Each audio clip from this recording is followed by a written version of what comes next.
29 मार्च 1989। ये दिन जापान के इतिहास का एक ऐसा दिन है जिससे ना कि सिर्फ वहाँ के रहने वालों की बल्कि पूरी दुनिया की रूह कांप गई। और उसकी वजह थी वहीं की रहने वाली जुंको फुरुतो नाम की एक लड़की। को फुरुतो, जो कि जापान के साइतामा की रहने वाली एक 17 साल की स्कूल जाने वाली लड़की थी, उसे उसी के स्कूल के एक लड़के हिरोशी माइनो के थ्रू स्कूल से लौटते वक्त किडनैप कर लिया जाता है। और फिर शुरू होती है हैवानियत की एक ऐसी दास्तान जिसे सुनकर शायद शैतान भी सर झुका दे। जुंको को हिरोशी और उसके दोस्त पास ही में बने एक अपार्टमेंट के बेसमेंट में ले जाकर कैद कर देते हैं और फिर उसके साथ वहां पर रेप, फिजिकल टॉर्चर जैसे कि लाइट बल्ब, आयरन रोड उसके प्राइवेट पार्ट्स में डालना, उसे उसी का यूरिन ड्रिंक करने पे मजबूर करना, कॉकरोचेस खिलाना, डंबल्स को ऊंचाई से उसके पेट पर गिराना, उबलता हुआ सूप पिलाना, सिगरेट से जलाना और भी बहुत कुछ जिसे शायद कोई नॉर्मल इंसान देख तो क्या सुन भी ना पाए। अब आप ये सोच रहे होंगे कि क्या जुंको को इस बीच किसी ने ढूंढने की कोशिश नहीं करी?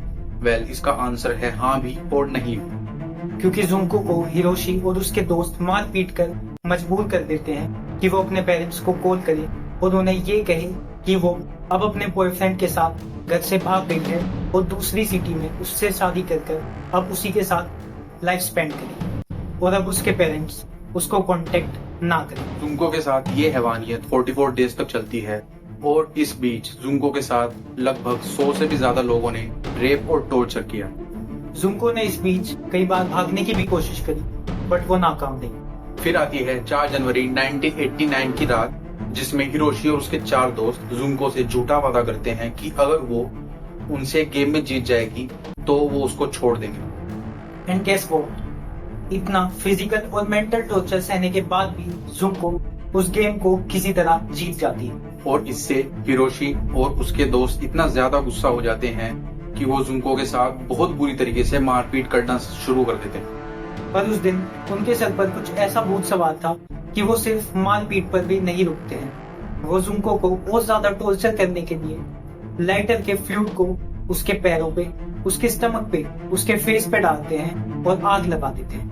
पर उस रात जुंको इस और एक दर्दनाक टॉर्चर को सह नहीं पाती है और अपना दम तोड़ देती है। इसके कुछ दिन के बाद जुंको की लाश एक कंस्ट्रक्शन साइट के केमिकल कंटेनर में सीमेंट में जमी हुई मिलती है। ये केस जब पूरी डिटेल्स के साथ दुनिया के सामने आया तो सबका खून खोल गया और सबने मिलकर जुंको के लिए जस्टिस की मांग गई। बट जापान की करप्शन और हिरोशी के जापान के एक बहुत ही खतरनाक गैंग याकुजा के साथ कनेक्शन होने के चलते जुंको को सिर्फ पार्शियल जस्टिस ही मिल पाता है और सारे एक्यूज्ड एक एक कर छूट जाते हैं और आज भी खुले घूम रहे हैं।